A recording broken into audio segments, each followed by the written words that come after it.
सूरत नास को अक्सर हम सिर्फ एक दुआ समझते हैं, है ना? लेकिन ये इससे कहीं बढ़कर है। ये एक ढाल है। आइए इसकी कहानी को जरा गहराई से देखते हैं और समझते हैं कि ये हमें हमारे सबसे बड़े, सबसे छुपे हुए दुश्मन से कैसे बचाती है। सोचें जरा, ये अल्फाज कौन कह रहा है? अब तुम्हें कत्ल करने के अलावा कोई और रास्ता नहीं। ये कोई मामूली धमकी नहीं थी। ये मक्का के सबसे ताकतवर सरदारोों में से एक अबू जहल के अल्फाज थे, और ये उस वक्त कहे गए जब मुट्ठी भर मुसलमानों पर जिंदगी तंग कर दी गई थी, जब लगता था कि हर तरफ से रास्ते बंद हो चुके हैं। तो सवाल ये पैदा होता है कि एक जानलेवा कत्ल की साजिश का अंदरूनी सुकून देने वाली एक दुआ से क्या ताल्लुक हो सकता है? ये दोनों चीज़ें तो बिल्कुल अलग लगती हैं, है ना? बस आज की इस गुफ्तगू में हम इसी गुत्थी को सुलझाने की कोशिश करेंगे। तो आइए जरा वक्त में पीछे चलते हैं। उस दौर में जब मक्का की गलियां जो कभी घर थीं, अब मुसलमानों और खुद पैगंबर इस्लाम के लिए एक कैद खाना बनती जा रही थीं।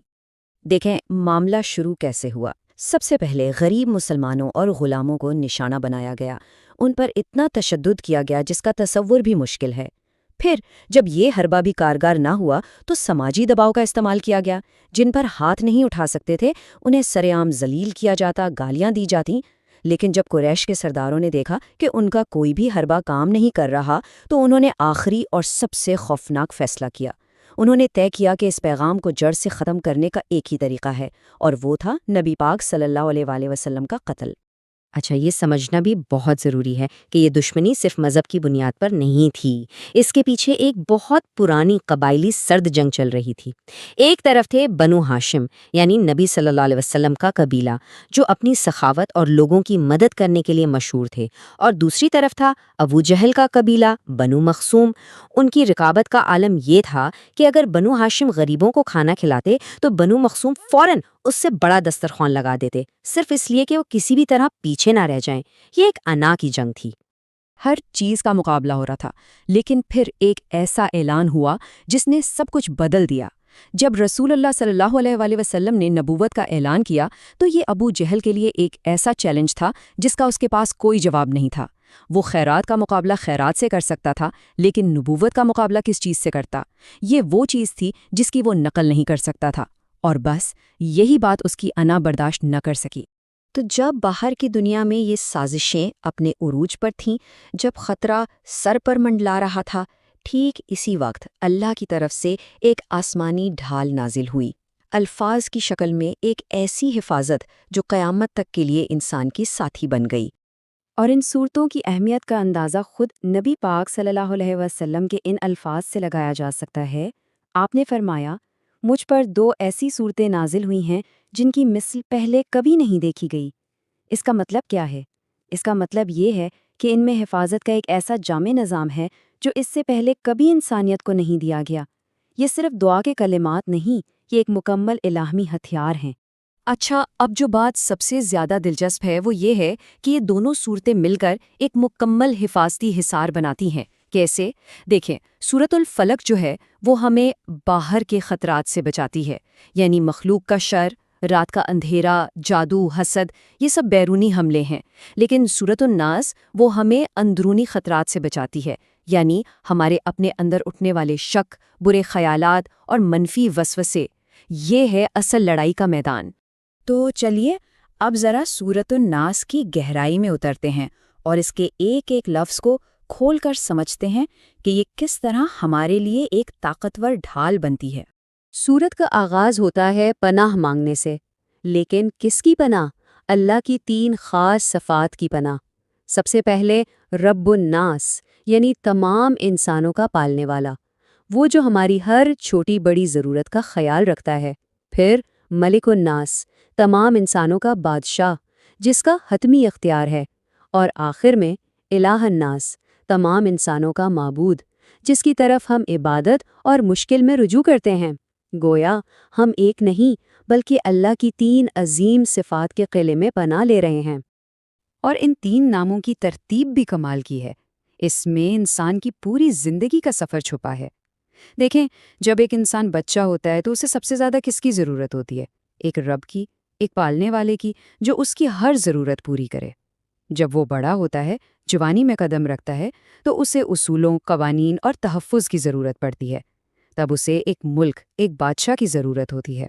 اور پھر جب وہ زندگی میں پختگی حاصل کر لیتا ہے تو اس کی روح ایک اعلیٰ مقصد، ایک الہ، ایک معبود کو تلاش کرتی ہے۔ سبحان اللہ، کیا خوبصورتی ہے! اچھا، تو ہم اللہ کی پناہ مانگ کس چیز سے رہے ہیں؟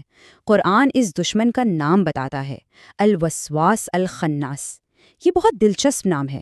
وسواس یعنی وسوسہ ڈالنے والا، اور خناس یعنی وہ جو پیچھے ہٹ جائے، چھپ جائے۔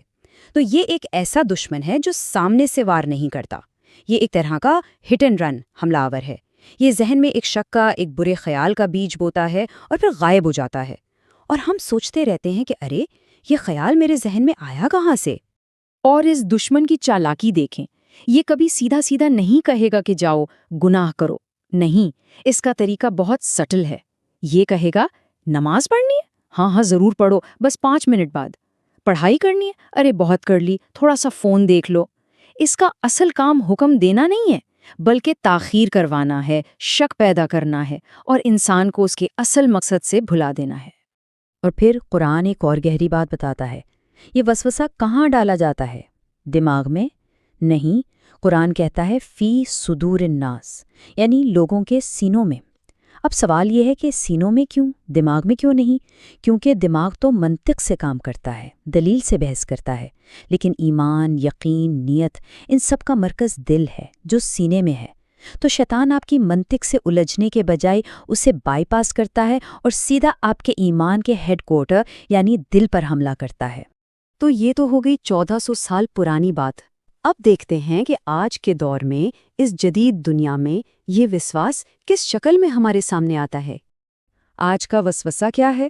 وہ ہمارے فون کی ایک بپ ہے، ایک نوٹیفیکیشن جو ہماری ساری توجہ توڑ دیتی ہے۔ وہ سوشل میڈیا پر نہ ختم ہونے والی اسکرولنگ ہے، جہاں ہم دوسروں کی بہترین زندگیوں کی جھلکیاں دیکھ کر اپنی زندگی پر ناشکری کرنے لگتے ہیں۔ وہ سماجی موازنے کی بے چینی ہے جو ہمیں اندر ہی اندر کھا جاتی ہے، اور وہ بس ایک اور ویڈیو دیکھ لوں کی سوچ ہے جو ہمارے ضروری کاموں کو ٹالتی چلی جاتی ہے۔ یہ سب وسواس کی ہی جدید شکلیں ہیں۔ تو سوال یہ ہے کہ یہ سارے وسوسے آتے کہاں سے ہیں؟ اس کا جواب ہمیں سورت کی بالکل آخری آیت میں ملتا ہے۔ ان کے 2 بڑے ذرائع ہیں۔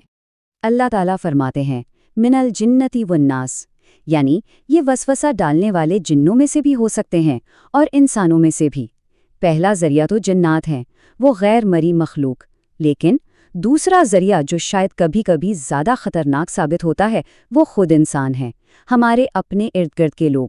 مثال کے طور پر جب کوئی بہت قریبی دوست یا رشتہ دار کہتا ہے کیا تم شادی میں ایسے جاؤ گی؟ حجاب اتار دو، ابھی تمہاری عمر ہی کیا ہے، تمہارے بال تو اتنے خوبصورت ہیں۔ بظاہر یہ ایک مشورہ لگتا ہے نا؟ لیکن حقیقت میں یہ ایک انسانی وسوسہ ہے جو ہمارے دل میں اللہ کے حکم کے بارے میں شک اور سستی پیدا کرنے کی کوشش کر رہا ہے۔ تو یہ صورت ہمیں ایک آخری بہت اہم سوال پر چھوڑ جاتی ہے۔ وسوسہ ڈالنے والے جنات میں سے بھی ہیں اور انسانوں میں سے بھی۔ ہمیں خود سے یہ پوچھنا ہوگا، ہماری اپنی دنیا میں، ہماری زندگی میں وہ کون سے لوگ، کون سی عادتیں اور کون سی سوچیں ہیں جو ہمارے لیے وسواس کا کام کر رہی ہیں۔ جب ہم انہیں پہچان لیں گے تبھی ہم سچے دل سے رب الناس، ملک الناس اور الہ الناس کی پناہ مانگ سکیں گے۔